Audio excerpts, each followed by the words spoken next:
Olbia, sabato mattina, davanti a scuola. Bella socio, com'è?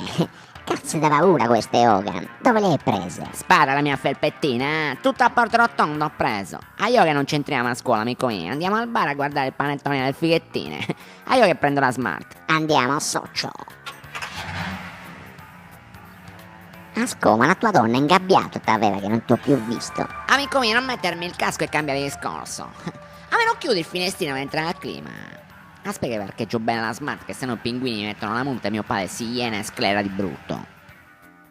Al bar, ore 9. Bella socio, io mi prendo un cappuccio e un flauto al cioccolato. E tu? Io ho un tramezzino e onestà a te.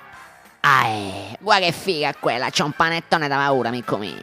Asco, ma stanotte già usciamo già. Ci creppiamo due businelli e poi ci polverizziamo in discoteca e magari prima andiamo a stressare i travoni. Il poco divertimento, amico mio, guai. Ce lo prendiamo un 0,40 che mi voglio caricare un po' e poi andiamo in piazza che vedo un paio di magliettine che ho 1.000 euro da spendere. Io ci sto, socio. Piazza, ore 11. Socio, scommetto che sia mal di schiena dal troppo lavoro. Da paura qua, pieno di fighe. Ce ne sono anche discrete. Socia, te la bevi una cosa? Ma Sciumè, allo schiaffo, nemmeno la scientifica ti riconosce. A te ne scendi, mica non vuoi vista, mica che sia un incrocio tra Manuele Arcuri e uno scaldabagno.